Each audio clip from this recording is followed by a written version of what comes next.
Let's take a look at what is needed to operate a business in the yellow phase.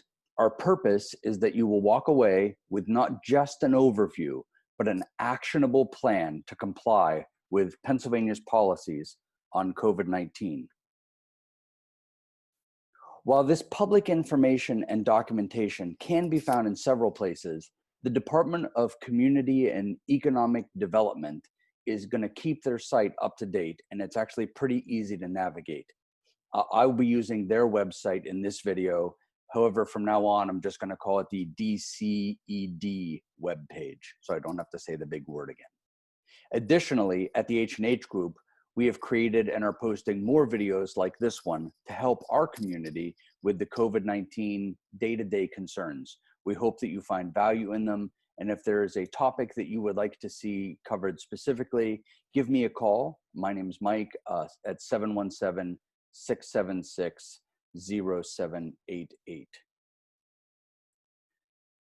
This video is really for any business who has been open and is wisely trying to stay up to date to the ever-shifting requirements. It's also for businesses that will be allowed to operate in the yellow phase and will have to create some new processes in order to comply. And lastly, it should be helpful for businesses that are currently open, but maybe aren't in compliance. On June 5th, Lancaster County is moving to the yellow phase.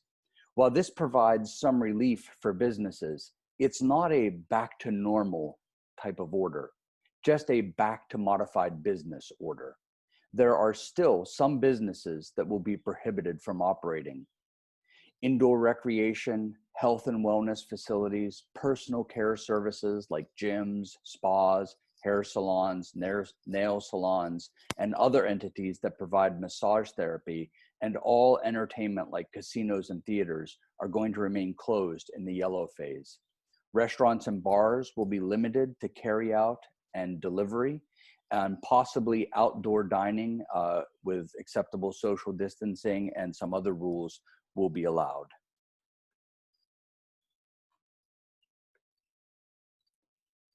The homepage on the DCED website has a lot of information, and I suggest that you read the whole thing in its entirety. Today, we're going to focus on the PDF that each business must print, sign, and display in their business. If you don't have retail customers, then you have to place it where your employees can easily see it. If you have customers that visit your facility, though, then it has to be near their primary entrance. This PDF will give us the framework on which we can build our policies and processes. And the whole thing starts with the Pandemic Safety Officer. The Pandemic Safety Officer should be first and foremost someone you trust to speak for your company to the media or to the authorities. They should be responsible for executing the policies concerning COVID-19 and know all of those processes in detail. If you're a small business, it's likely the owner. For medium to larger companies, it's probably the HR person, operations manager, facilities manager, or if you have one, the safety officer, someone responsible. If the state police come asking about your COVID-19 processes, they will be asking for the Pandemic Safety Officer. So this is the COVID-19 Safety Procedures for Business flyer. It's a single page, and it is available on the DCED website in both English and Spanish. So let's go over this flyer and see what must be done. The first item is masks.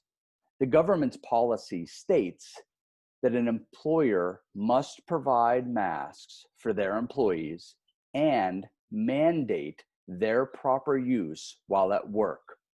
Moreover, if an employee decides to use their own mask, the employer is required to evaluate and authorize it for use. So let's talk about masks for a minute. First, let's go over purpose. I see three reasons that someone would wear a mask. And each of these reasons will dictate the type of masks that you might select for your employees or approve for your staff. The first is to protect yourself. Some masks filter the air that enters through them and prevents disease from entering through your airways. An example of a mask like that is the N95. But these should be reserved for frontline workers like healthcare providers or people who are at high risk. The second reason is to protect others. And this is actually the stated intent of this legislation. The mask is intended to prevent that plume of particles from escaping and spreading if a person should sneeze or cough. These masks don't stop anything from entering your airways. They are completely about stopping your droplets from landing on others and on surfaces. And the last reason, I think, is just compliance. Maybe you don't even believe in the use of masks, but you need to comply to open your business. That could influence the type of masks that you wear, provide, or approve. Our experience is that masks are very personal in that style, comfort, preference of material, shape, and all other factors come into play, making this one of the toughest choices. You must supply masks, but you will not make everyone happy. There is no one style that satisfies everyone. And let's address the elephant in the room. The mandate to provide and wear masks is proving to be a very controversial policy. People, your employees, may hate the masks and try to refuse to wear them. You need to think about in advance of where you will stand if that is going to happen in your workplace. So back to the actual masks, some things to consider. Things like breathability. Some masks just have so many layers of material that just talking through them can make you short on breath. Glass fogging up. Masks that don't wrap around the bridge of the nose will allow your hot, steamy breath to travel up your nose and fog up your glasses. Some materials are just really good at holding heat, which isn't so awesome in a mask, unless you suffer from a cold face. Smell. Some fabrics have an inherent smell. Do you want to smell that for 8 to 10 hours? Branding. Do you want your employees to appear the same and wear a branded mask to represent your brand well? Does that even matter to you? How much they cost? Comfort. Does it touch my mouth when I breathe in and out? Those are things that you need to consider when you are providing masks. Moving on. Clean and disinfect the building frequently, especially high-touch areas. Okay, every building is different, every workplace is different, so every process will be different. At a minimum, the key is to define what needs cleaned, what frequent means, and who will do the cleaning, and who their backup is. This can be as simple as a checklist, but it should be written so that it is simple to communicate it. Next, make sure employees have access to soap and water, hand sanitizer, and disinfectant wipes. That's pretty straightforward if you can get those supplies and you have an office with bathrooms, right? You may have to make hand sanitizer. You may have to make your own wipes, and you may have to come up with other crazy solutions if perhaps your workplace is in the middle of a field and you don't have access to running water for folks to wash hands. Tell employees that they should notify their supervisor if they are sick and stay home. This should be communicated verbally and in a few flyers around the workplace. I say flyers because flyers prove that you have complied. Do you want to rely on your employee recalling correctly that you told them verbally several weeks ago? The social distancing section. Prevent large groups from entering or leaving the building at the same time. Well, how will you do that? Do you need to alter your start and stop times? If you only have 3 folks, it likely doesn't matter. But if you have 100 folks that all start at 8 a.m., you should think about how to get them in the building without having a big line of people. And conversely, what about your fire drill or actual fire procedures? If your policy is that everyone meets in this one small space, 400 feet away from the building, maybe you need to rethink that and have several muster areas. Just consider those sorts of things. Limit the number of employees in common areas, like the size of your lunchroom, the size of the water cooler area, the coffee spot, even hallways. That will determine how many people can be in that room at a time. The guideline is 6 feet of separation. What about bathrooms? If you have a 2-stall small ladies room, can 2 people be in there? What mechanism will you use to control that? It could be a simple, hey, anyone in there? Or maybe a busy sign hung on the door. Keep it simple and easy to use. Conduct meetings virtually. For in-person meetings, limit the number of employees to 10 and maintain the distance of 6 feet. Maybe your large conference room isn't enough for 10 people to be 6 feet apart. Is 2 meetings an option? Can you stand outside in a circle? Right? How will you do meetings that you have to have more people if virtual isn't an option? Is there any place you can go to do that? You need to think about it. Don't allow non-essential visitors. As a business, you get to define what non-essential means for you. This isn't a one-size-fits-all answer. Is a prospect essential? I think it is. Is the door-to-door salesperson essential? Is the vendor who brings the donuts essential? You get to decide, then write it down and adjust if needed. All of this should be communicated to every employee. Again, writing it down makes that communication a lot simpler. So the next section is about COVID-19 exposure. This is if someone in your building gets COVID-19 or is exposed. So if there is a COVID-19 exposure in your building, establish a plan for employee COVID-19 exposure that includes building cleaning and notifying affected employees. See the COVID-19 safety guidance, and I'll show that on the next slide, exactly where to get that, at pa.gov for more details. I'm going to suggest that you steal your plan directly from that safety guidance and just tweak it for you. You don't have to write this from scratch. Secure and clean the exposed areas. Well, how will you secure them? Write it down. Who will clean? If it's an outside service, list those services with contact information and have a few backup providers in case they are not available. What if that person who is supposed to clean is the infected person? Who is their backup? Write it all down, keep it simple. Again, I'm going to suggest like a checklist. Don't overwrite things. Take each employee's temperature before they enter the building and send those home who have a temperature of 100.4 or higher. Again, this is only once you have had an exposure in your building. There is no requirement to take temperatures before that happens. But once it happens, you are now required to take temperatures. Do you have a thermometer? Is it an oral thermometer? Yuck. That should be a no-touch, easily cleaned, or disposable thermometer. And you should get one now. You don't want to be out of business because you can't take a temperature. And I would suggest, due to HIPAA rules, that you don't document people's temperatures as they come in, because now that would be personal identifiable information and you don't want anything to do with that. Employees should notify their supervisor if they have symptoms and go or stay home. Well, how will you inform them that they must do this step? Again, verbally and written. And advise sick employees to follow the CDC recommended guidance on home isolation, and you can find that on the CDC website.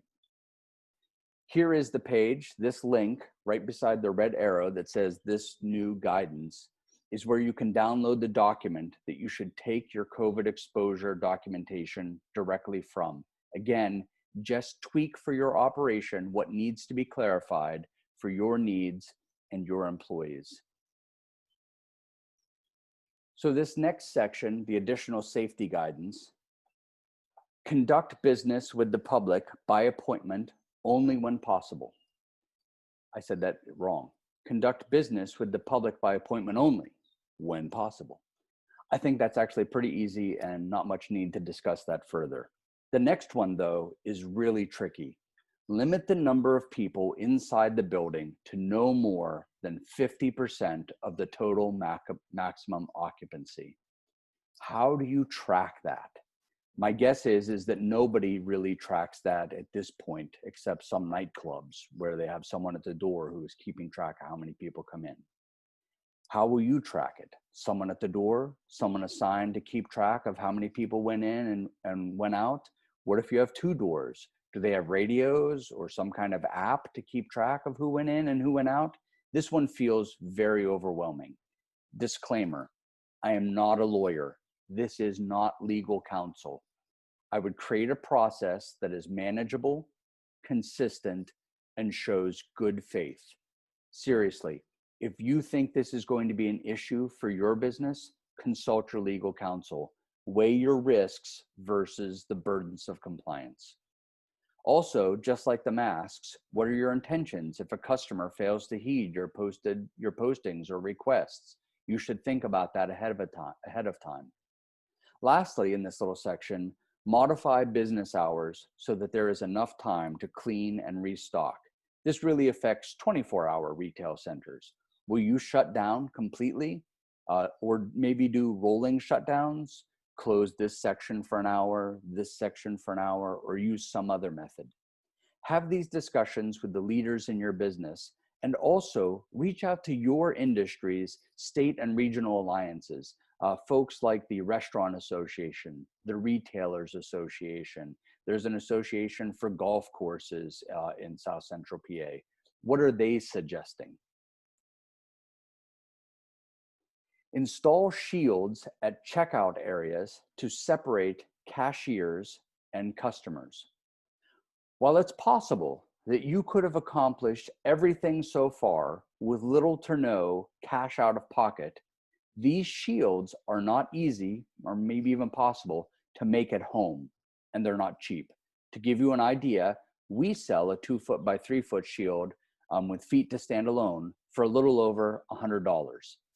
I've seen these Velcroed in place, bolted in place, and again, freestanding. It will depend on your space and intent. Is this just how it's going to be, so you might as well make it permanent? Or will you remove them as soon as the mandate allows? So a temporary installation is better. Let's see a few pictures. So if this shield is needed for your business because you have face-to-face interactions with the public over a counter, or because the people your people have to have face-to-face interactions with each other over a counter, and you desire to provide a little extra protection, if that is all true, when you are speaking with your provider for these type of shields, just call them acrylic shields. Don't say plexiglass. That's to save you money. Plexiglass is an expensive brand name, and there's no sense paying more for what's really just acrylic. There's a sense of urgency with this one. As states across the nation are opening back up, the demand for this acrylic is very high. Many suppliers are weeks or months from getting acrylic back in stock. You may have to check with several providers. Here's a shameless plug. Give us a try. We have plenty in stock as I'm giving this presentation. Provide delivery or pickup options and encourage online ordering. The intent is to limit the amount of person-to-person contact while still providing your services and products. Or think of it this way: how can I still provide my services and products and limit person-to-person contact? I really just flipped that phrasing around to highlight that you shouldn't create a process that reduces your selling opportunities. Just do what you can to make it less touches or person-to-person contact. For example, we have always done pickup service at our facility. Now, we just added a few signs directing people to a specific door and ask them to call a phone number. Then we bring their packages out and put them directly in their trunk and they drive away. The service is basically the same. It's just how we delivered it that changed a little to match the times. And about the online ordering, the Lancaster Chamber has recently indicated that they believe online ordering will truly hit its stride in Lancaster during this crisis. So if you have delayed on doing that step for your business, you may wish to consider that again. This next section, designate a specific time for people at high risk to use the business at least once a week. Based on existing ADA and HIPAA rules, I'm glad to see that this is not mandating that you enforce this, just that you designate a specific time. I do not want to ask people, are you high risk? Or how old are you? Or any other things that are protected. The next one is require customers to wear masks or face coverings. This one does imply enforcement by using the word require. Discuss that, know your reactions, and train your employees. I have heard of employees yelling at customers because they weren't complying. I've heard of customers yelling at other customers because they weren't complying. This is a really volatile subject. Where will you fall when these things happen in your business? Limit checkout lanes to every other register and rotate every hour to allow for disinfection? Sure. Have a plan, document it in a checklist, just make that happen. Schedule hand washing breaks for employees at least every hour. The only thing I have to say about that is, or more, depending on their tasks. This isn't actually intended to loosen regulations that are already set, for example, by the Department of Agriculture for safe food handling, where they might require you to wash your hand between every activity. Assign an employee to wipe down carts and hand baskets before the customer uses it. This could be adding labor. This could be changing someone's job, assigning them a new thing, or creating a new process. Do you have a storage area for unusable carts until they get wiped down? Do you assign someone who stands at the carts, who wipes them as they get returned, or maybe as they get handed out? How will you do that to best fit your business? So we just covered topics like designate a specific time for people at high risk to use the business at least once a week, require customers to wear masks, schedule hand washing breaks for employees, a new pickup and delivery procedures, new policies regarding wellness and reporting, new cleaning routines, etc. The best way to communicate those things is through signs. Before this gets too self-serving, let me say that there is currently no mandate that any signs other than the flyer that we're working through actually be posted, nor that signs would have to be professionally made. But if you value branding, professionalism, beauty, maintaining your aesthetic, you may consider having signs made. Not everybody wants plain copy paper with black type posted everywhere in their business. Many of the signs you want are likely already. All you have to do is drop your logo in and get them printed. Check with your provider. Consider floor graphics to help people understand where to stand to maintain social distancing. Signs for your doors about special or new hours, new policies, the mask requirements. We have yard signs at our business, a graphic on the concrete leading up to the front door, and signs on the door, because we want people to get the message no matter where they're looking or where their head is at. All right, we are almost done here. To recap, using this flyer and the information from the Department of Community and Economic Development, you should identify the processes that you will need to create, the specific people that will perform or enforce them, and who their backups are. Then those things should be documented clearly and kept in a place that is accessible. Again, I encourage you to keep it simple, like a checklist whenever possible. Don't write yourself into a box. Every employee should hear about the new processes, and you should communicate in writing to your employees and your customers. Let them know what steps you are taking. I believe signs make this easier to accomplish. Lastly, your pandemic safety officer should be tasked with checking the news, the website, and relevant sources of information to keep your policies up to date as the situation continues to change. Hey, thank you very much for participating in this session. My name is Mike Williams, and I want you to know that it is okay to call my cell phone, which is listed right below, with any questions you might have. I give you my cell phone because this is urgent. June 5th is a week away. You need to act now in order to be ready. Here's the website for DCED again, and our COVID Corner resource page where you can find out more information and get helpful tips.